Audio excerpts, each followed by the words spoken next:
supremacists have always advocated violence because the system of white supremacy itself is built on violence. Violence, direct and indirect. Indirect violence is just when you mistreat people any kind of way in any area of activity, economics, education, entertainment, labor, law, politics, religion, sex, war. Anytime you mistreat anyone, that is violence. It's indirect violence. Direct violence is, when you actually hit somebody or hit them over the head with something, or you stab them with a knife, or you shoot them with a gun. That's direct. That's what you call, using a cliche, in your face, according to what I've written in the textbook for victims of racism. And but indirect violence is, in the words of Mohandas Gandhi, he said, poverty is the worst form of violence. That's his quote, Mohandas Gandhi, many years ago. Poverty is the worst form of violence, in his opinion. See, so it's all types of violence. So it's just a matter of what type you're talking about.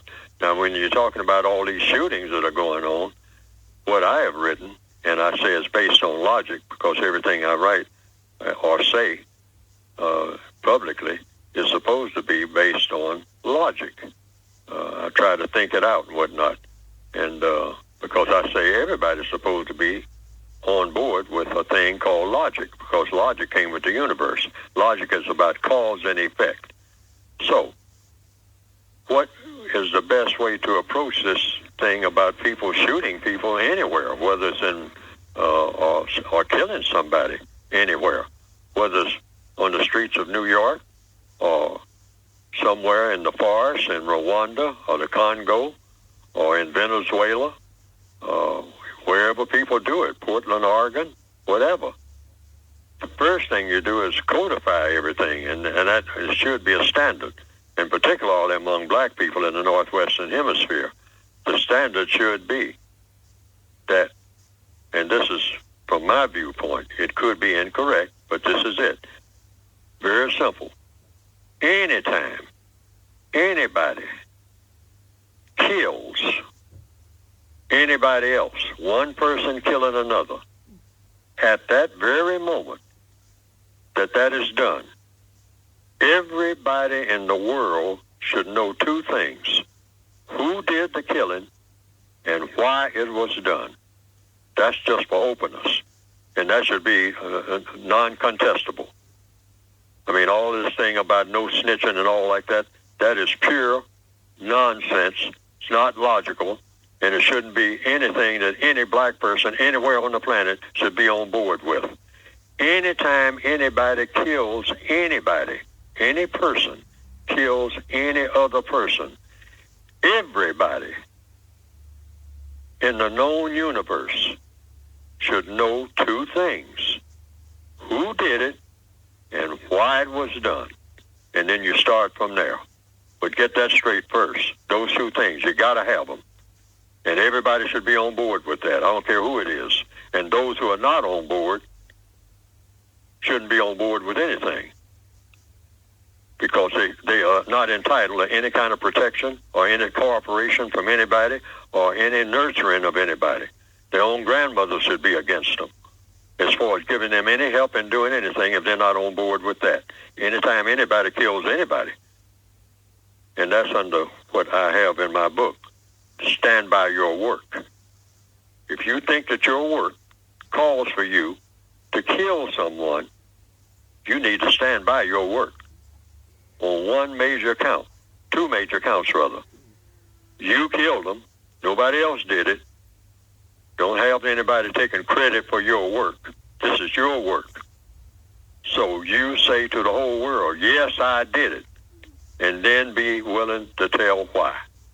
And then all of the conversation should come from that you did the killing and why you did it.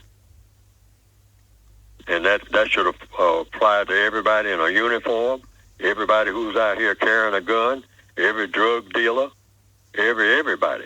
everybody who's out there in the woods and whatnot, everybody in South Africa. When you kill a person, when you take a person out of this world, everybody should know, first of all, who did it.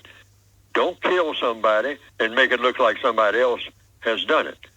I mean, that should be a no-no anywhere, anywhere. I mean, including in war. You don't kill anybody in secret. We got to stop that all over the planet. Even in a war, spies and espionage, people that engage in sabotage and espionage. No. You try to find out who did it and broadcast it to the whole world. Who did it and why they did it. It'll make the world a better place. And I get that. That should be an absolute in everybody's mind right this minute. Right. I'm not talking about waiting till later. I'm talking about everywhere right now within the sound of what I'm saying. Neely Fuller Jr., let me interrupt you and ask you this. But how did you get that to the young people, though, who are hardcore with this no snitch rule? Even if their mama got shot, they wouldn't give it. And they know the person who did it, they wouldn't give him up. You tell them that that's not the kind of world that we want. That doesn't improve the world. Black people, every black person is supposed to be doing one thing, every breath that they take, making every situation better than it is. And that's a huge step toward doing it. Now, if you're not on board with that, you're not entitled to any protection yourself. You're not entitled to be nurtured. You're not entitled to be safe anywhere that you go if you're not on board with that. Nobody should protect you. Nobody should support you. You should get no care at the hospital because that's what you deserve. Because you're saying that's what you deserve when you say it's okay to go out here and kill people and nobody's supposed to know who did it and nobody's supposed to know why, except maybe just the people who did it, and the people who did it don't have a correct reason for doing so. See, when you kill someone, you're supposed to have a correct reason for doing so. And anybody who's not on board with that has no reason to exist. You're not supposed to be here. Once you take that stand, because you're willing for somebody else not to be here, and you stay here, oh no, we got to get rid of that forever. That's white supremacists thinking. And they'll put that in our minds. All of that idea of being big-time gangsters and small-time gangsters and all like that. No. What do you mean by being a gangster? Does it mean in mistreating someone and getting away with it? And you just walk around and enjoy everything while you have mistreated someone and you keep mistreating other people? No, you don't have any business on the planet. Mr. or Miss or whomever you are, white or non-white. We've got to get rid of that seed that the white supremacists has planted all over this world. Glorifying, killing. All of these detective novels and mystery stories and all like that. I used to buy them. I used to read Raymond Chandler, Earl Stanley Gardner, James M. Cain. I'm familiar with that. And I embellished it because I came up during a time when, you know, the books are on the shelf. You walk into a library, you walk into a bookstore. What are the novels in there mostly about? Murder. Right. Hold that thought right there, Neely Fuller Jr. We got to take a quick break, and we got a bunch of folks who want to speak to you. 800-450-7876. Get you on to speak to Neely Fuller Jr. We'll take your calls for him next on FM 95.9 and AM 1450 WOL, where information is power. Thanks for staying with us, folks. We're talking about violence in our community, and later on we're going to talk about, hopefully we get a chance to weave in about that shooting of the alleged shooting, I should say, of a black cop and that white, she's actually an Australian woman who got shot and killed by a police officer, a black police officer. We'll get into that. But we're talking about the violence in our community, what to do about it. So if you can direct your question and your comments to Neely Fuller Jr., I'd appreciate it. 800-450-7876. Let's go to line 3. Howard's in Los Angeles. Howard, you're on Neely Fuller Jr. Well, thank you for taking my call. Carl, I must say that when you think about this violence, we've been set up, and it's a system. We talk about white supremacy and things, and it's kind of funny because here in Los Angeles, my son-in-law and daughter were involved in gang intervention for a while, and I had a little inside scoop, and it kind of boils down to the family in a way, in the sense that since a lot of families are headed by females, the girls don't know what to expect in a man, and the boys don't know what it is to be a man.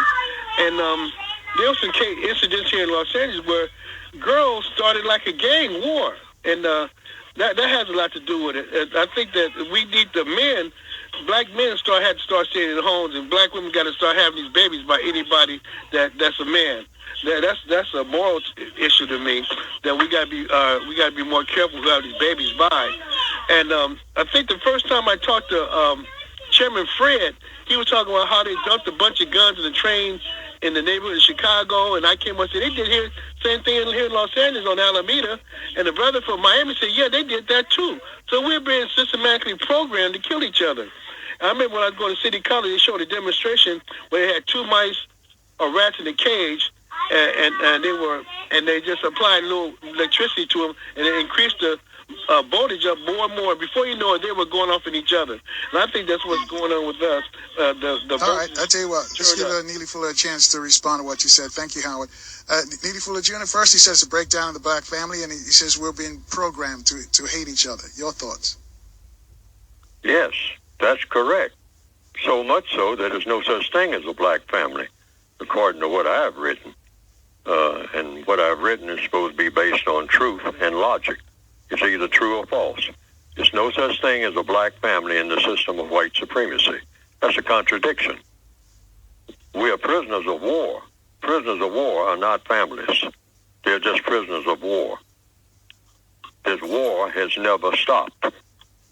So therefore, we actually, to stop all of this nonsense, not just the violence and or any type of mistreatment of people, you have to get it at the source, which means you have to change from the system of white supremacy, which is racism, to the system of justice, which people all over the world have talked about justice for thousands of years. But no one has taken the concept of justice seriously. But you're not going to get anything but the same old thing in one form or another as long as you don't have it. So the first order of business is to get the system of justice, because nothing else will work. Now, what is justice? You have to actually do something that has never been done in recorded history. And what is that? Two things. You have to guarantee that no person is mistreated. I don't care what the circumstances are. You can't mistreat anybody. I don't care what your plan is, anything like that. If your plan calls for the mistreatment of people, you're supposed to be immediately put out of business, period. Period. Under any circumstance. It's not supposed to be tolerated anywhere on the planet. All right? That's the first order of business. The second, in order to have justice, that's what we're talking about here, you have to have the second part to it. You have to guarantee that the person that needs help the most gets the most constructive help. That's according to what? Logic. First of all, you can't mistreat anyone under any circumstance, and you have to always see to it that the person who needs help the most gets the most constructive help. Otherwise, you cannot have a product called justice. Now, the system of white supremacy is deliberately designed to continue the practice of non-justice. So you can't get anything out of that except just more of the same. I don't care what you do. You can't even get a black community, which doesn't exist, so right along with the family. Families among black people do not exist. We have the framework of a family. We have people who are bundled together like you do in any prison, which is where we are. We're in a world prison called the system of white supremacy. But just a bunch of people bundled together in a barracks or in a compound, they're not a family, even though they'll call themselves that. You can call yourself anything if you're a prisoner of war. But the fact is, you're a prisoner of war. There's never been a truce declared, and certainly peace has never been declared. Ever since those white people, and I'm not talking about all white people, but the smartest and most powerful white people became white supremacists. And all the evidence shows this. They're the smartest and most powerful people that the world has ever witnessed. But they decided that what they were going to do is set up a world system where anyone who is white had a blank check to dominate and mistreat people who they classify as non-white. Now, when that started, I don't know. Some people say 400 to 600 years ago. Some people say as far back as 2,000 years ago. I say the truth. I don't know. That's what. Well, let me jump in here for a second, Neely Fuller Jr. If the object is to get justice, then this is something that's unattainable by us alone. Wouldn't it be for the oppressor to give us justice? How are we going to receive justice if it's something that we cannot, as a people, achieve by ourselves? The first step is for black people to have a code. And I just cited some of the ingredients that go in that code. This thing of saying that it's okay to murder under any circumstance should not be tolerated. And we should try to get worldwide legislation, because none of this is going to work if it's not worldwide. But you start from where you are and start having the people right around you, starting with yourself as an individual. You always start with yourself. Things that you do. What is a code? A code is nothing but things that you do and things that you don't do.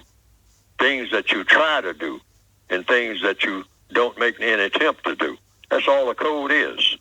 And you do it on the basis of what works best.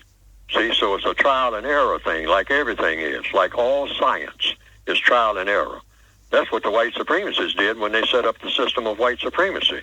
They probably weren't successful at it when they took the first crack at it, but they had the principle that that's what they intended to do.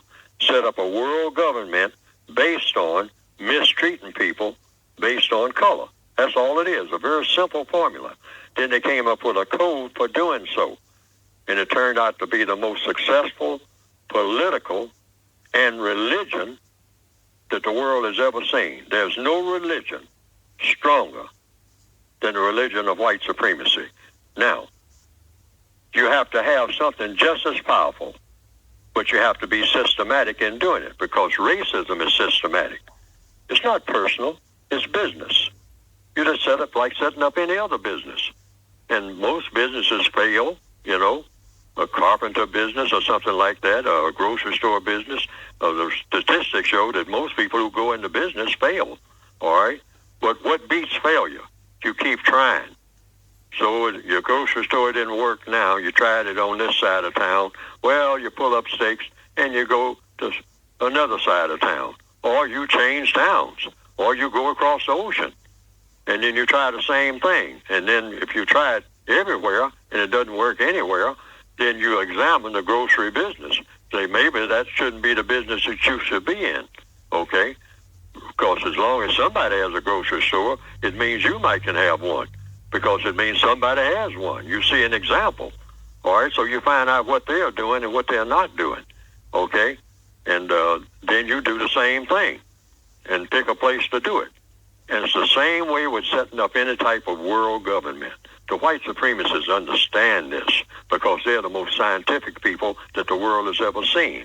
That's why they are a successful operation.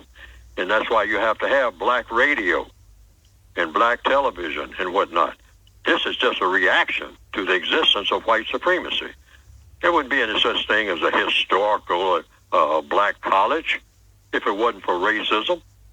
What would you be setting up a historical black? You would just call it a college where you go and learn things about how to go to the moon or how to make money or how to go into the ground and get minerals out and whatnot and how to build a house, just like all creatures do, just like birds do and bees do, just the fundamentals of the entire universe, which is why in the book that I've written, I talk about our aim should not be to make a strong black community.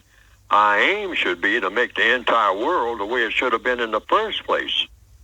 Because otherwise, that so-called black community is just another little old sloppy operation that's a reaction to the system of racism. Because anything that is labeled black, that's how it came into being in the first place. It's a reaction. The colored school, the colored section of the bus, that's a reaction to the system of white supremacy, which is a government that never should have existed in the first place, and we should make every effort without giving any apologies or anything. We don't have to apologize for that. This operation should never have existed in the first place. No such thing as racism. There's no such thing as that. That's invented. That's an invention. It's a distortion of civilization. You can't have a civilized Hold that planet. thought right there, Dr. Fuller. We got to take a quick break here. I'll let you finish your thought on the other side. Neely Fuller Jr. is our guest, folks. Your number to call to speak to him, 800-450-7876. We'll take your calls next on FM 95.9 and AM 1450 WOL, where information is power. Thanks for still rolling with us, folks. Our guest is Neely Fuller Jr. He's Dr. Welsing's mentor, and he uses logic to everything that he talks about. He uses logic to prove his point. Cause and effect, that's what it is. That's what logic is all about. And the number to call to speak to him is 800-450-7876. We started off discussing the violence in our community and what to do about it. Before we get back to him, though, let me just remind you some of the people who are going to be stopping by here in the next few days. Attorney at War Alton Maddox will be here. Also, Dr. Henry Johnson, O.J. Simpson's pal. As he mentioned tomorrow, O.J.'s up for parole on Thursday. Actually, they've got some listening parties or watching parties, if you will, are going to watch the parole hearing on TV. It's going to be in the morning. Anyway, Dr. Johnson was on ABC Network over the Friday, actually. They did a special on O.J.'s parole coming up. Well, he's going to be here, and you can speak to himself because he spoke to O.J. recently. Also, the man with a plan, that's what we call him, Dr. Claude Anderson. He's got a new book out. His best-selling book, Black Labor, White Wealth, tells us how we got into the situation that we're in right now as black people worldwide. His second book, Powernomics, is a roadmap to tell us how to get out of it. He's also got a new project. He's working with a top entertainer. She's going to give you all that information. So tell your friends to keep it locked right here on FM 95.9 and AM 1450 WOL. I'll tell you what, Neely Fuller Jr., I'm going to let you finish up what you were saying, and then we'll take some calls for you. Well, what we need in all areas of activity, not just in the area of law or in the area of war, we need a code that applies to each individual everywhere on the planet who is a victim of white supremacy. And the assumption is if you are black, brown, red, yellow, any person of color, as we are called, we didn't start out saying that that's what we were. The white supremacists said that's what we were. People of color, colored people, non-white people, meaning you're not eligible to be treated correctly because you have color in your skin. That's all racism is. You are eligible to be mistreated, dominated and mistreated. Dominated and mistreated by whom? Primarily by anybody who's white. That's what racism is. There's no other form of racism. White supremacy is racism. Racism is white supremacy. And there's only one race. That's the white race. They invented racism. Nobody else did, because if somebody else invented it, they would be the people who would be in business now, most likely. It was a concept that was very simple, thought up, maybe by somebody white. I mean, they are the usual suspects. And they put it into implementation, and nobody else. Everybody was caught off guard, all people of color. And you know that we were caught off guard because we are subject to it all this time. So we couldn't have been, guarding against it. If we had been guarding against it, it never could have gotten off the ground. But nobody even knew what it was. You couldn't identify it. People were divided into families. People were divided into tribes, according to all recorded history. The hill people, and the people down by the creek were called the creek people. And the people who were up on the mountain were called the mountain people. The people of the desert were probably called the desert people, or by some tribal name in whatever language they called them by. And mostly it was just families and conglomerations of families. And they formed villages and whatnot. Fishermen or something like that, or people who planted corn. And they were probably named by certain names, simply because they ate a lot of corn. Why? Because corn grew well where they were. But somebody came along and said, let's do all the world's business on the basis of not how tall somebody is, or how short, or how much they weigh, or measuring the king's foot, or something like that, and call them the foot people or something. I mean, let's do all the world's business on the basis of what color somebody is. And it came out to be a thing called racism and or white supremacy. And it became the most powerful government and the most powerful religious order that the world has ever experienced.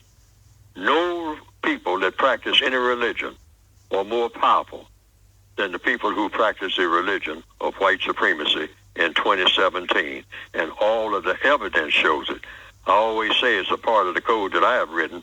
Don't ever believe anything Neely Fuller says. Just check it for yourself and see what you see. And if you don't see what he sees, one of the first people in the world, or rather one of the first person on the planet that wants to know about it is Neely Fuller himself, because he's making these statements. And the one thing he doesn't want to do, the one thing I don't want to do, is make a mistake.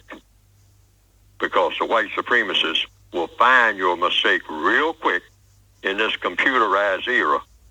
And that mistake will cost you somewhere down the line, because they know how to exploit people's mistakes. So we need a code that's mistake-proof. So therefore, it doesn't have anything to do with whether Neely Fuller is saying it or whether somebody else is saying it. It has to do with whether it's true or false, because the white supremacists deal in falsehood. And they know when you're telling the truth. And they know when you're making something up. You can't fool them. If black people could fool the white supremacists, we wouldn't be in the shape that we're in. But they fool us because they're the masters of deception. Nobody can fool people like they do. And they, like one caller has said, and I have been saying for years, why? Because it's true. The white supremacists find it very easy to fool us into killing each other about things like, well, for instance, turf. Hey, man, what you doing over here? You ain't got no business over here in this neighborhood. You don't live over here. I mean, this is our turf. Now, here's a black person talking about his turf, and he don't own 2 feet of nothing in the system of white supremacy. And proof of it is the white supremacists have come through there with a bulldozer, bulldoze his grandmother's house with him in the basement, if he stays in there, right this evening, and the white supremacists ain't even got a gun. And the white supremacists just say, hey, I told you to be out of here about July the 1st, and y'all ain't out of here. All of you. You and your homies and your cousins and all your little children and whatnot, you got scattered all over the place. And all of you people are out of here. Why? Because I am a white supremacist, and I'm your God. And you are out of here. And I came in here with a bulldozer this morning and didn't even have to have a gun. When you've been killing people all over your own neighborhood for 5 or 6 years and getting away with it, which I have endorsed. I let you get away with that. Because the first time you try to shoot me, you're going to find out what hell is, and you know it. Just like your granddaddy did. See, the white supremacists, we got to be real about that, folks, and stop playing. We play with each other. When the white supremacists get serious, the play is over. And we know by now, all of us, young and old, we know what that means when they get serious. We know we can't play with them. That's why we have enjoyed playing with each other. All this killing every weekend and whatnot, and ha, drive-by shootings, shell casings all over the street and all like that. And then who do we plead to? Either directly or indirectly, Big Daddy, the white supremacists. Why? Because they can solve all our problems, because they're the cause of it. They know everything that we know. It's nothing that we know that they don't know. And what they don't know ain't worth knowing. And they have proven that. See, we have to be realistic about who runs the world and how. That's the first order of business. Otherwise, we're going to keep going in this big circle, and we got to stop using these terms that don't fit. There is no such thing as a black community. There's no such thing as a black head of any household anywhere on the planet. We are prisoners of war. It's not like they're trying to capture us. We were born in captivity ever since white supremacy became supreme. Now, you can pick any year you want when that happened. I don't know the year. There are historians who say that they do. I don't argue with that. I don't know all of history. But I do know for a fact that that's true right this minute. And there's no place on the planet where you can go, according to all the information I have received, where that's not true. And if there is such a place, if Neely Fuller on this radio now is making that mistake and say, oh, Fuller don't know what he's talking about. He must not have been nowhere, must not have heard nothing. Because I've been to places where that ain't true. Well, I will say to that person just one thing. Tell me where that place is, and I will tell everybody, because I've never even heard of such a place, that the white supremacists don't rule over non-white people. Never. Not 1 inch. Not one village. Not one so-called household that they don't have direct or incorrect control over, and that includes places where they have never set foot. Why do I say they have control over it? Because they can kill everybody there. They can poison the water. They know all about poison. They can do lots of things. People say, well, I can go somewhere where they can't find me or they can't do anything to me. Don't you ever think that. You can go in the Amazon forest and try to hide out and whatnot.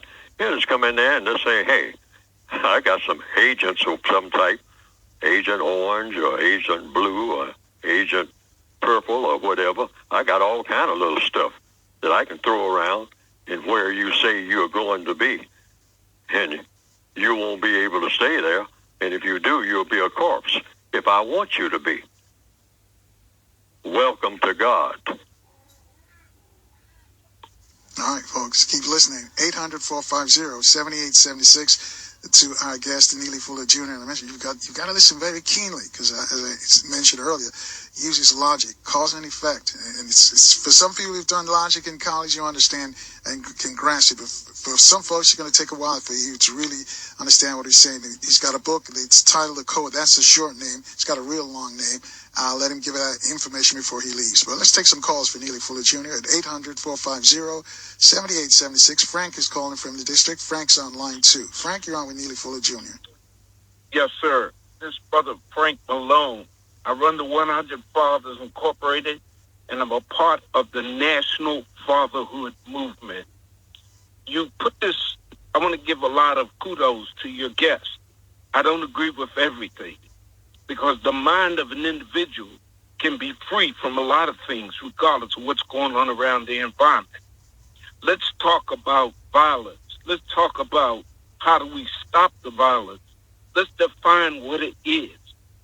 According to Dr. Amos Wilson, whom I ascribe to, reactionary masculinity syndrome is the reason why we have so many murders in our community. That is related to father absence. That's why we have 85% of our young people who are locked up, and people are locked up now, come from a single parent home without a positive, promising father figure. Let's talk about reactionary masculinity syndrome. What is it? It's the lack of power and the need for power. It's a lack of a knowledge of manhood.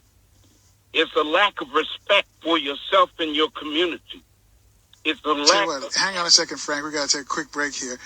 Right here. We'll let you finish on the other side with Neely Fuller Jr. on FM 95.9 and AM 1450. WOL, where information is power. And thank you for staying with us, folks. Our guest is Dr. Francis Cress Welsing's mentor. His name is Neely Fuller Jr. He's written a book. The short title of the book is called The Code. Deals with racism, white supremacy. Says if you don't understand it and everything that it entails, everything else that you think you understand will only confuse you. A lot of folks are confused.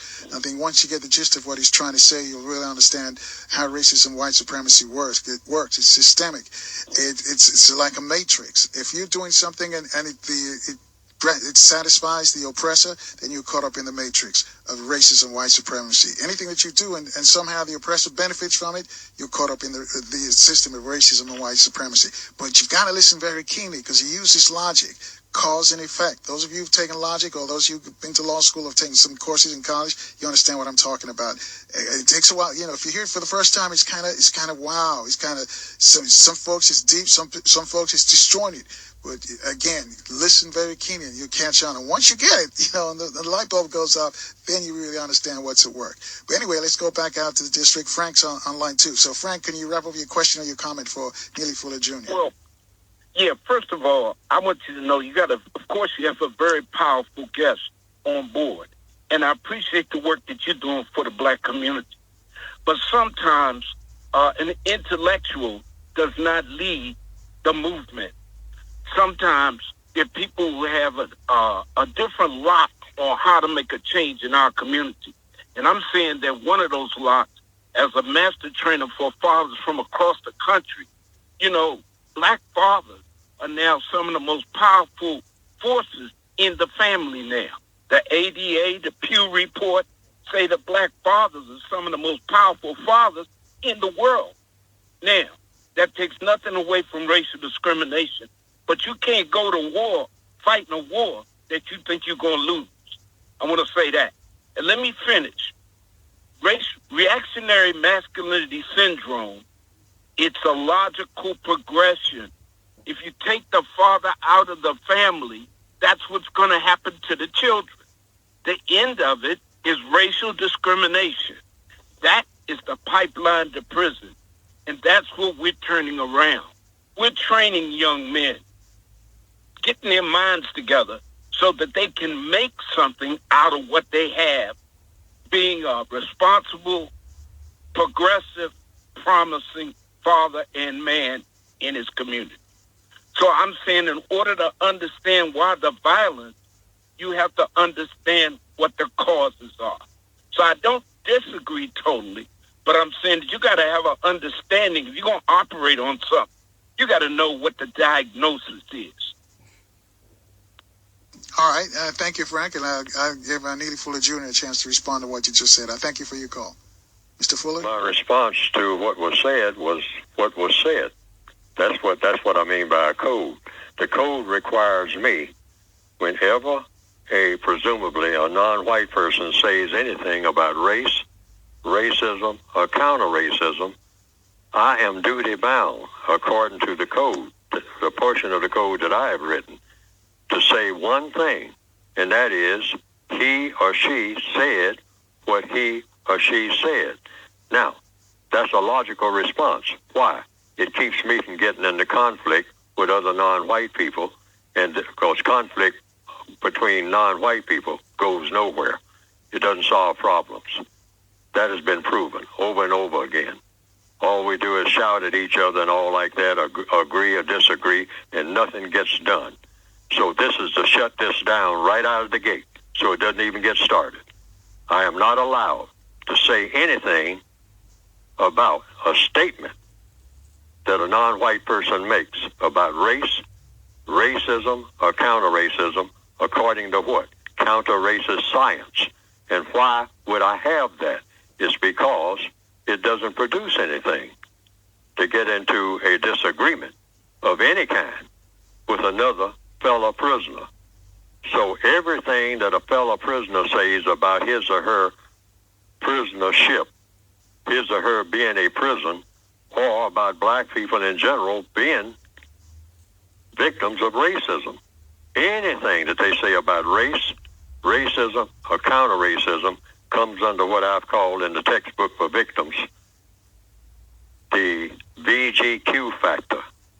VGQ means Victims Guaranteed Qualification. every person who is a victim of racism is guaranteed, we guarantee ourselves, the qualification of saying, we're talking about saying now, anything that we want to say about our victimization. Anything. We're guaranteed that. We make that guarantee to ourselves. We don't ask for the guarantee. You got it simply by being a victim. Based on what? Based on logic. And logic that produces what? The correct effect. See, so I'm not allowed to say anything about comments that someone makes about what we should or should not be doing, except to say one thing. The person said what he or she said. Illustration, someone asked me some years ago about a prominent minister, well known, and say, what do you think about what that minister said about such and such a thing, Fuller? I said, he said what he said. Say, that's all you got to say? I said, yeah, that's what the code requires me to say. And they say, well, aren't you going to say something else? Because what he said was real volatile, man. And some of it, I mean, you know, I don't know whether or not you would agree with it. I said, it has nothing to do with what I agree with or what I don't agree with. I mean, who cares what one prisoner of war says about his or her being a prisoner of war or about the prison system in general? And we're all prisoners. All you want to do is just start a prison riot among the prisoners themselves if you just pursue a line of thinking other than saying, hey, my fellow prisoner said what he or she wanted to say. And don't ask me nothing else. If you want to know something else, ask them. They're the ones who said it. End of story. Now, if you ask me my opinion of this prison and what I should do about it, now that's a different thing. That's the procedure. See, I'm outlining solutions right now. See, everything that when I come on air is supposed to be not about just going round in a circle about the problem. A lot of us have our own interpretation of the problem. But I'm talking about solutions on an individual basis. And that's what I've written about in the Compensatory Counter-Racist Code. Solutions. What you can do each and every day. And this is one of them. And why is this one of them? To keep down conflict among victims. And how did I come to that conclusion? Because I've seen that happen over and over again. And I think most people have. You get black people to shouting at each other at every meeting and accusing each other of not doing the correct thing about racism. And the only thing we come away from that meeting agreeing on is to have another meeting where we do the same thing. And that is a recipe for not problem solving. Because we're supposed to be in the process of solving a problem. And it's been proven that that doesn't work. It never has, and it never will. All right, 800-450-7876. Take another call on line 1. Tony's calling from Charlotte in North Carolina. Tony, you're on with Neely Fuller Jr. Hey, what's going on, man? It's a pleasure to meet you both. Actually, you know, I'm excited, but I know this is going to sound kind of weird, and I'm going to try to make it kind of quick, but I think I got a solution that will kind of put a dent in the system of racism and white supremacy, at least here in America. And Go ahead, shoot. Huh? Go ahead. Okay. Well, if you look at this thing like kind of like as if you had an army, right?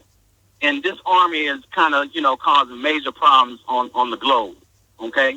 So racism and white supremacy would kind of be like an army or maybe an octopus, right? You got the head, and then you got the tentacles that cause all these problems. If you had an army, you know, you got the army as the main problem, but the smaller problems within that army are really the divisions of that army. You know, you say it's like a 13th century army. You got the catapulters, you got the guys with the bow and arrows that shoot the bow and arrows. You got the infantry. You know, you got the people with cannons, you know. And what you would do is you would try to combat, the way you would defeat that army is combat against each of the smaller divisions of that army. That's how you would ultimately defeat the army. So racism, white supremacy is kind of the same. You know, it causes a lot of problems, and especially in Black America. And what we would do is first we would try to figure out, you know, what are these problems that this this racism, white supremacy cause. We know it causes education problems, economic problems, health issues, social issues. And what you would do is, for each issue, first you're going to need the head. You're going to need a head. You're going to need a brain, and that brain would probably be the strategists, the people like Neely here and Dr. Francis Cress Wilson, the people that study white supremacy, and they come up with strategy. Then you would need the head. You would need people that are willing to put money behind the funding to fix solutions. You're going to need organizers. And these organizers, their sole purpose is just to organize. That's it. All of the people in the country that are good, all of the black people that are good at organizing, you put them in a room together and you make them come up with a solution to solve the issue of organizing. Same thing with communication. You're going to need communicators. You get them in a room together and they come up with a solution that solve the communication problem as far as in Black America. You get all the people, and I hear a lot of people on your show that have solutions of what's going to be better health for Black America. You put all them people in the room and you have them come up with a solution or solutions that are going to fix the problem of health in Black America. Same thing with education. Same thing with economics. Same thing. Hang on a second, Tony. We got to take a quick break here. I'll let you finish your thought on the other side, and we'll give Neely Fuller a chance to respond. Folks, you too can join the discussion. Reach out to us, 800-450-7876 on FM 95.9 and AM 1450 WOL, where information is power. And thanks for staying with us, folks. I guess he's Neely Fuller Jr. And many of you heard when Dr. Wilson was around, she mentioned him quite a bit. Says he was her mentor, taught her a lot of stuff, and he's talking about racism, white supremacy, how it works. He's got a book out. The short term for the book is The Code. He mentioned it earlier, but I'll get him to mention it again. Again, you've got to listen very keenly to what he's saying, because he uses logic. And logic is, again, cause and effect. Once you figure that out, you got that down, you'll understand a lot what he's saying. Let's go back to Tony in Charlotte, North Carolina. And Tony, you put in a question form for Neely Fuller Jr. so he can respond. Okay, well, in question form, do you think that if you brought each group together, that could, if you had different groups who specialize in different problems in the Black community, and if you brought them together with the people that can finance that, and people like yourself who can kind of give them input on how they can strategically implement, the solving of these solutions, of these problems, rather. Do you think that will put a dent in racism, white supremacy? It may or may not, but the record shows that it hasn't. Okay, so that's why I started writing a code. I call it the missing link. Because over the years I have studied organizations, and I say there's no way to organize against white supremacy. You have to unify. There's a difference between organizing and unifying. Organizing is when you get a lot of bodies together and they squeeze into a room or two or three or four, and they have meetings, informal meetings. I call it the four-wall concept. Then you have the concept that I came up with. I call it the open-air concept. And that is, each individual doesn't follow a person or a group of persons. They follow the logic that came with the universe. Because the concept is, if you solve the problem on a daily basis, I'm not talking about by the years or over time, I'm talking about just the things that each person is involved in each and every day, wherever they happen to be on the planet. If you can solve the problems of every black person on the planet, minute by minute, so that black person knows exactly what to do and what to say every minute of every day, wherever he or she may be. I'm going to say that again.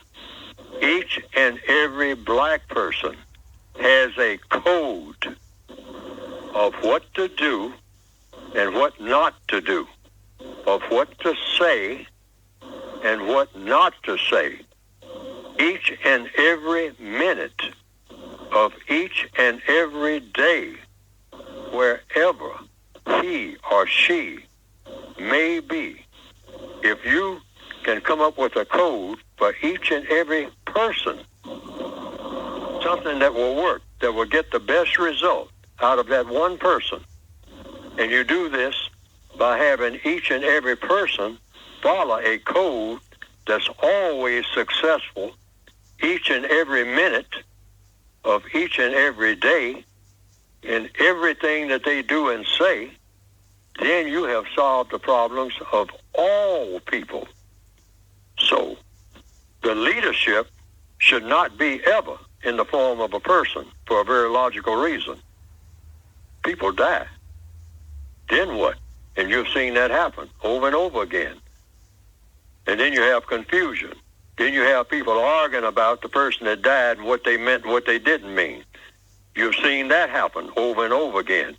You don't want to keep doing stuff that has failed. So what does a leader follow? We always say we need a leader. Okay, so you can get a leader. Everybody should have a leader. The word leader has been mentioned. So who is the maximum leader? What does the leader follow? That's a logical question. All problems are solved through the process of questions and answers. So a leader is following something. What is that leader following? The leader, if he or she is going to be successful at leading, is following logic. And what is logic? Cause and effect. So the idea of a compensatory code, since we are already in bondage, the white supremacists know where each and every one of us are and what we are doing and how we're going about doing it. But suppose you make each and every person a leader of him or herself so that that person knows what to do and what not to do each and every minute of each and every day that they are breathing in the known universe. Then the concept is you have a person who is so effective because everybody is effective. Nobody is left out, all right? Everybody is effective at the same time.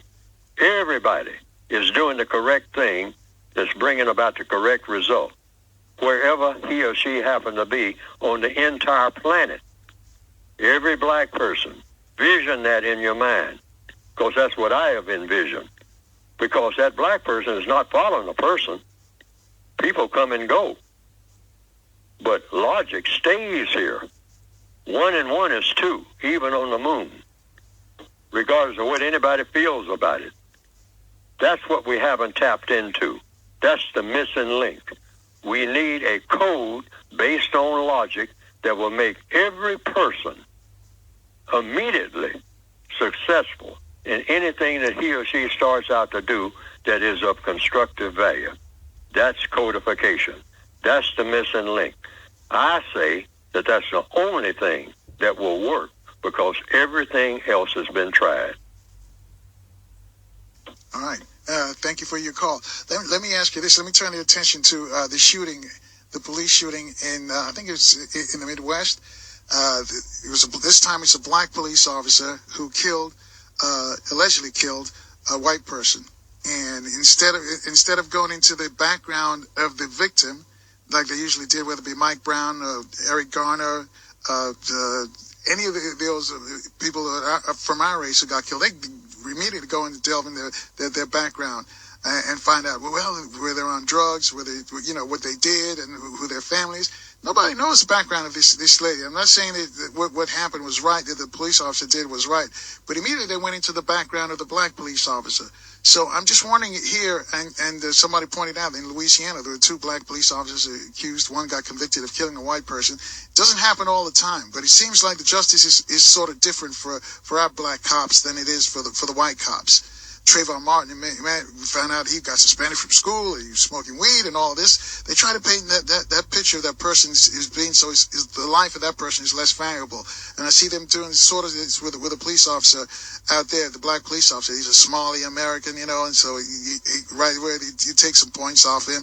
Even and interestingly enough, the victim is an Australian, So you got like 2 people who are not really quote unquote Americans, but involved in this shooting. So I just want to get your thoughts on this, Neely Fuller. Is this this another way of racism, white supremacy, how it's working? How it might be the media have done it, whoever does the research on these stories, who look into the victim and the suspect, who come up with a background. They say, okay, let's look into the black person's background and not the white person's. Is this another case of racism, white supremacy?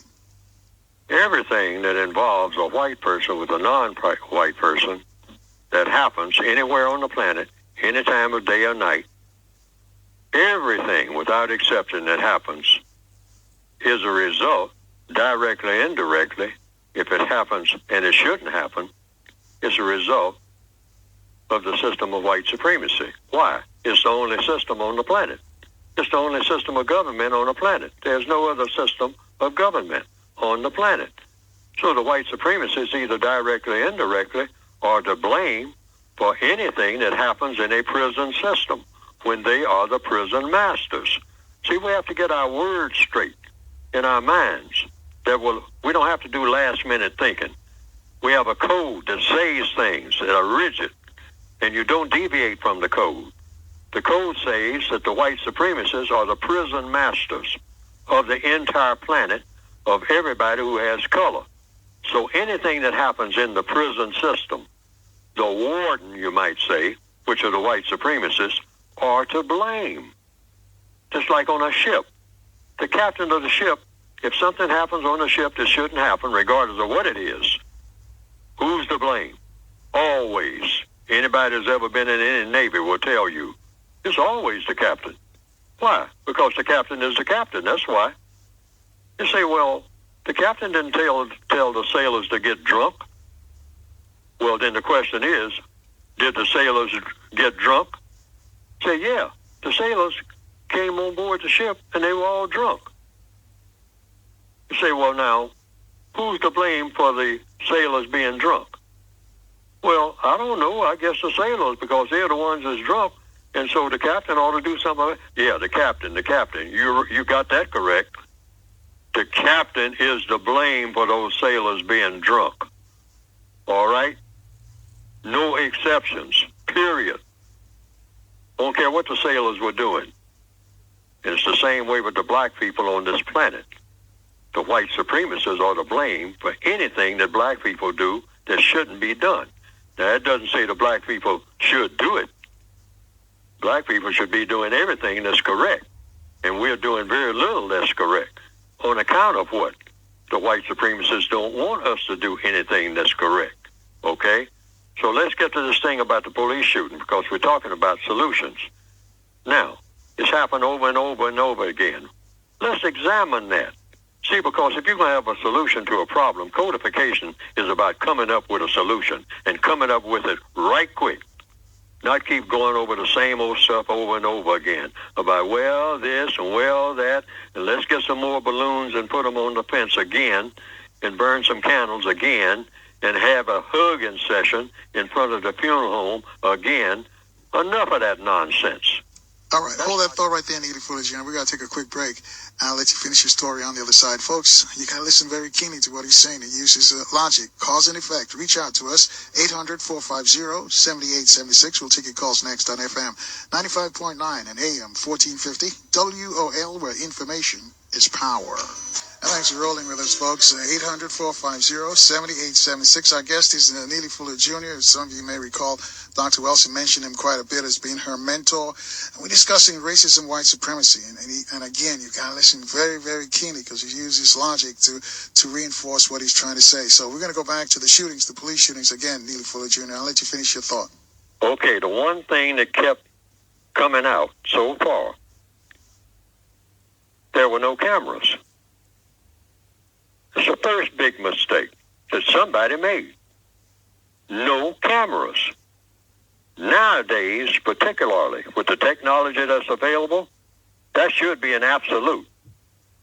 Shouldn't be any doubt about that. Everything has to be recorded. If you start talking about producing a product called justice, everybody's going to have the same information. This is the only way you can ever produce a product called justice. According to what? According to logic. You always follow logic. So, you want to know who did what, How? In what way? Step by step, without skipping over anything.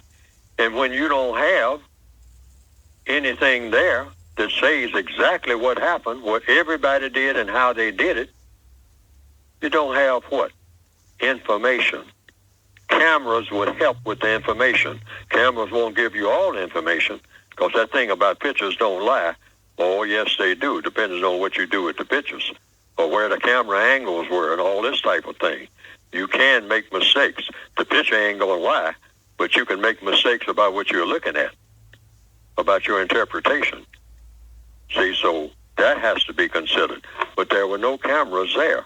So it's all argumentative at this stage. And counter-racist codification is not about arguments.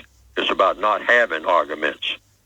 It's about everything having questions and answers. Why? Because in this universe that we're all in, all problems are solved without exception through the process of questions and answers. So the one thing that we don't have enough of is the answer to the question, what happened exactly? Who did what? And why? And how? All of that. And we don't have any of that. We just have somebody's dead. And that we have the somebody who killed a person who is now dead. But all the other filling in that pie hasn't come to my attention. So that's all that I can really say at this point. That somebody's dead and somebody killed a person who was dead. But now all the rest of the information has to come out. And that's going to be a task if it's done correctly, because there were what? There were no witnesses that have credibility, in my opinion, and there were no cameras. And here's the recommendation that I would say to a solution, or a path to a solution, that everything should happen. In fact, every officer that approaches a car, everybody who is driving, I mean, if you're going to have it that way, because a lot of things happen when people are driving a car, or when any arrest is made, cameras should start rolling. The officer even, if the person doesn't have a camera in a car, the person in the car should, without asking, receive a camera from the officer. How about that suggestion? See, codification is about making suggestions that may work. It might be required that the officers not only have a camera, but the officers, when they pull someone over, they hand the person in the car a camera. That's the first order of business. Otherwise, that's a violation right there. I mean, that's a getting fired violation. Unless the person approaches the car and shooting breaks out right then the other cameras are supposed to be rolling, which a lot of officers will see to it that that's happening. But actually, it's not supposed to be any words exchanged until all the cameras are rolling. And if the people in the car do not have a camera, and a lot of people don't, then a camera should be provided for them by the officer. And before any dialogue happens, anybody says anything, why I pulled you over, all cameras are supposed to record everything that everybody does. Now, this is going to hurt a whole lot of black people who have a whole lot of mouth, but so be it. See, because this will tame everybody. Why? And it should. Because everything that I've written in the compensatory code says the first thing you got to have in solving any problem is what? The truth. Because the white supremacists deal in lies. That's how they conquered the world. When they wasn't shooting people and killing them, they were lying to them. If you examine all of history, most of which they wrote, and they said they deceived people. They said they spoke with forked tongue. They promised the Indians this and promised them that. And the promises were lies, because they had no intention of doing those things that they promised. See what I mean? So they even brag about their own lies, the white supremacists do. So the first thing to counter this is in everything, including an officer pulling somebody over. we got to have the truth about what everybody did, right down to the first and last word, what everybody said, every move that was made, every camera angle that you can think of. It's sickening that it's come to this, but that's what should be required. And somebody should pay a penalty if it ain't done. Hey, where were the cameras? Come on now, where were the cameras? You know, you getting ready to pull somebody over. I don't care what it's for. You don't know what's going to happen. So the one thing you want in a court of law, you want the truth. You know, and those who can't handle the truth, so be it. Because that's the one thing we're going to have.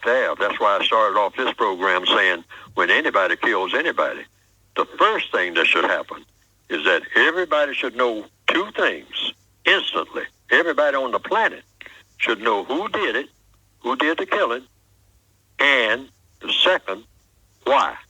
And then we go from there, because everything else will fall right in place. Everything else will fall right where it needs to be. If I kill somebody in the next 15 minutes, I should stand up and say, yes, I did it, and I'm going to tell you why. Ain't going to be no guesswork. I did it and why. But that person that kills somebody and runs and hides, I don't care who it is, black person, white person. Oh, no. Nobody should protect you. You shouldn't have anybody speak in your behalf ever in life. And your life should be very, very short if you kill somebody unjustly. Why did you hide?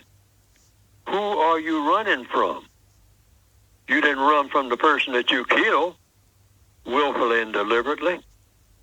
And if you killed them not willfully and deliberately, what are you running from? I mean, you admit it. You killed the person. Explain why you did it.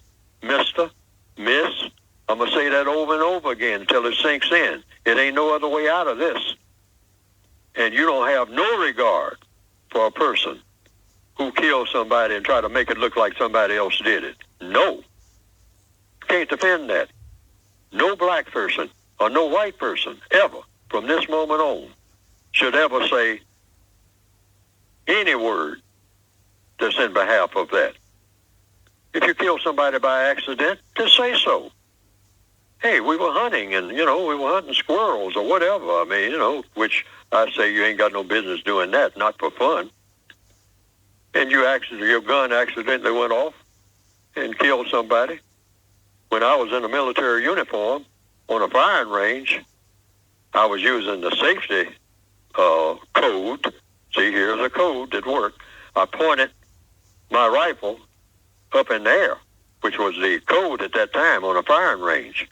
You handle that rifle, the first thing you do, you put it up in the air, and you clear it.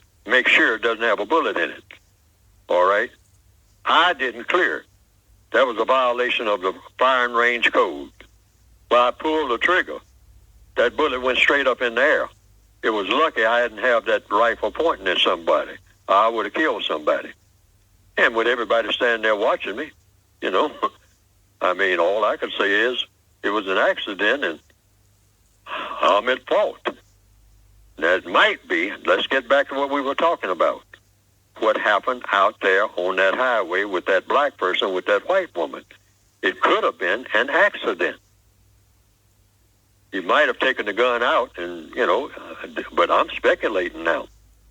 But that may not be what I'm saying, may not be the truth at all. So the truth may never be known. I don't know. But right now, I don't know what it is, and nobody's reported what it is. So all I can say is what they have reported, which is what I do every time there's any kind of killing. I just say what was reported, unless it's something that I witnessed. And then I'm going to tell it like it is. I'm going to tell you that right now. I'm going to tell you just what I saw. And everybody who's talking about this snitching thing and all like that, well, just get ready to come put a hit on me. Because if I have to say what I saw, and I should, because every person on the planet should, when it comes to killing, everybody in the world should know who did the killing and why. Even if it's an accident. even if it's 5 or 6 accidents in a row, where the same person kills 5 or 6 people by accident. The person is just clumsy, or don't know what they're doing, or can't handle a firearm. If it proves to be an accident, just say, hey, this person is incompetent when it comes to handling. Hold that thought right there, and Neely Fuller Jr. We got to take another break. Folks, you too can join our discussion. Hope you're enjoying it with Neely Fuller Jr. Reach out to us at 800-450-7876. We'll take all your calls on FM 95.9 and AM 1450. WOL, where information is power. And thanks for rolling with us, folks. To get back to Neely Fuller in a moment, just want to remind you, coming up in the next few days, the attorney at war, Alton Maddox, is going to join us. Also, Dr. Henry Johnson, OJ's pal, is going to be here as well, as the man with a plan. That's what we like to call him, Dr. Claude Anderson. Got a bunch of folks who want to speak to Neely Fuller Jr. So if you can shorten up on the answers, I'd appreciate it. So if you can, I'll let you finish what you were saying, and then we'll take some calls for these folks. What I'm basically saying is everything, without exception, should be codified all over the planet. Every move that every person makes any time of day should be constructive. People shouldn't be allowed to do anything that's non-constructive. We got to be absolute about that, because the world is such a mess. You've got to be absolute about that. Nobody ever does anything willfully and deliberately that is non-constructive, that has proven, has a track record of mistreating someone. No kind of mistreatment should be tolerated at any kind. So every black person who's stinking somewhere, sitting somewhere talking about cursing somebody out and all like that. So we just ask a question, logically speaking, scientifically speaking, is that the correct thing to do? Curse somebody out? Is there a time when you do this? Is there a correct time to do it? See, we got to be scientific. Is either correct or incorrect? Is it correct to give somebody a good cursing out? Is it correct ever by anybody? And if the answer, if you examine it for 30 days and 200 days or 1,000 days, and you find out that it's correct, then do it. Everybody should do it. But if we find that it's not correct, nobody should do it. And it should never be brushed over. Ever. And all right, that should be the logic. And that includes everything that we do from now on, because the world is in too much of a mess to tolerate anything else. We need absolutes. Gotcha. That's what a code is supposed to be about. Absolutes. No second guessing. 800-450-7876. Leona's been holding for a while. She's calling from Michigan. She's on line 2. Leona, you're on with Neely Fuller Jr. Thank you for taking my call, Carl, and greetings to you, Mr. Fuller, sir. I always love hearing you teach on the radio, and today sounds like you're in extra fine form, sir. Extra fine form. I have 2 questions. One, what do you think are some of the reasons that the white supremacists, what are some of the techniques that the white supremacist system uses to keep non-white people or black people from seeing that we are, in fact, in bondage and we are, in fact, prisoners of war? That's one question. The other question is, what do you say to people who pose the argument that the system of capitalism needs to be eliminated before the system of racism, white supremacy? What do you say to that kind of argument? And in terms of defining capitalism, I don't know. How about that system that puts profit before people at all costs? Profits before people. I'm just curious about that, sir. Thank you for your time. Well, I'll go according to what I've written, and I've tried to write quite a bit. And I've talked about the word deception. The white supremacists are the masters of deceit. What is deceit? Fooling somebody.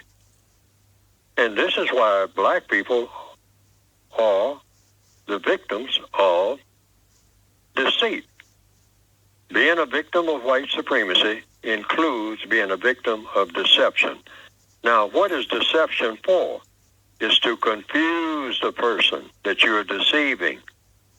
So the white supremacists have successfully confused the non-white people of this entire planet. We are the most confused people, particularly the people who are classified as black. We're the most confused people that have ever existed in recorded history. And we act like we are confused people, because we are. And we do what confused people do. What do confused people do? In economics, in education, in entertainment, they act confused. Labor, law, politics, religion, sex, and war. Black people are confused in all of the 9 areas, like I have in the textbook. All of the 9 areas of people activity. Everywhere on the planet. We are confused, and we have been confused by the masters of confusion. The white supremacists doesn't take with just a handful of them, just a few of them, can appear among millions of black people. And because they're so skilled at it, they know how to confuse millions of black people, just a few hundred of them, or a few dozen. They know how to confuse millions of black people in a very short period of time. In what? Confuse them how? In what? By talking to them, by using certain code words that they use each and every day without the non-white people, the victims, knowing exactly what they're doing. That's why the people who are called red people, the Indians, say, speak with forked tongue. These people strange. Ooh, strange people. They speak with forked tongue. Say one thing, do another. And they keep doing it. They make your head hurt. Yeah, they're skilled at it. And when they can't fool you, then they'll kill you. They'll get angry. Sometimes you see that on a personal basis. Some people have experienced that. I mean, where they are telling you something that you know is not so, but they're telling you in such a way that little by little you're believing that it's so. You don't know how that's done. It's almost like magic. But at a certain point, you might say, wait a minute. I don't think you're telling me the truth. Wait a minute, Ben. I don't think you're telling me the truth. I do not think you're telling me the truth. You want to see a white supremacist get angry, and you're a black person, you imply to that white person, if that white person is a white supremacist, that you don't believe what they say. And you want to see them really get angry. Because I've seen this. That is when you can call them names and get away with it. You know, and they may not say anything. They may not pay any attention to it. They might even kind of laugh or something like that. But if they are sincere when they're talking to you, and they're talking about something that's really serious, and you say you don't believe it, that's when that anger comes to the surface. It's very seldom a white supremacist, when they are doing racist business, show any emotion, because they are very mechanical. They're not like black people. Black people show emotion all over the place, screaming, yelling, everybody's MF and all like this. The white supremacist is cold, calm, efficient. The most efficient people in the world. And they are efficient at deceiving people. Now, that word capitalism, that's a part of the deception. You have 3 words that keep cropping up every now and then, or consistently, sometimes alone, or all 3 at once. Capitalism, communism, socialism. You know the key to their power? It's hard to say what it is and what it isn't. What communism is and what it isn't. And this is a form of deception. It might mean anything. Communism might mean anything. In the 1950s, when I was in a uniform, I was assigned to give lectures, all right, on whatever I was assigned to give. I was assigned to give lectures on Yugoslavian communism to a bunch of black troops at Fort Sill, Oklahoma. And so that's what I did. And I got a commendation for it. So I talked about Yugoslavian communism, as opposed to quote unquote capitalism. And I talked and I talked and I talked.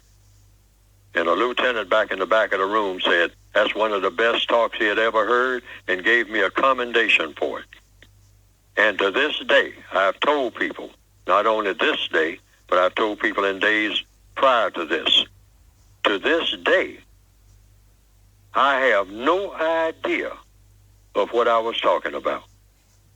I have no understanding of what I was talking about. I was just mouthing words, which is what a whole lot of this talk about communism, socialism, and capitalism is just mouthing words. Because of what? If you use logic, people are either being mistreated or they are not. You focus on that, because that's what I finally wrote, after all the years of thinking about communism and capitalism and Das Kapital and all of this. I mean, people saying that they're communists, people saying that they're capitalists, people saying, well, this brand of capitalism, this brand of communism, or this thing called socialism. A person saying, well, I'm not a socialist, and I don't believe in socialism. Well, what is socialism? Is it being social? When you talk to a person, is that social? Do you carry a social security card? Some people say they don't believe in socialism and they carry a social security card. Have you ever thought about that? See, everything in counter-racist science is about logic and sticking to facts. Facts in order to find what? The truth. So in answer to your question, deception, that's what the white supremacists use more than anything. And when they can't deceive you, look out. They're fixing to physically harm you. They'll jump up from the table and hit you, maybe. I mean, when they can't deceive you, because they depend on deception. Why? Deception is a wonderful thing. If you can fool a whole bunch of people, you can control them. If you're the only person who knows where the fire exit is, because you took down the signs saying fire exit in a burning building, what does that give you? Instant power when a fire breaks out. Why? Because you can jump up and say, I know you all don't know where the fire exit is, but the fire bell just went out. So follow me. That's instant power. The white supremacists understand that power. So what they have done is gone all over the world where there are dark people and taken down all the signs that say in fire exit, more or less. That gave them absolute power. They know what will hurt you and they know what will help you. And they have taken down the signs and scrambled everything. And now they are in the process of scrambling this thing called sex. And black people, particularly the most intellectual of black people, are just nodding their heads in unison, saying, yeah, that's our salvation.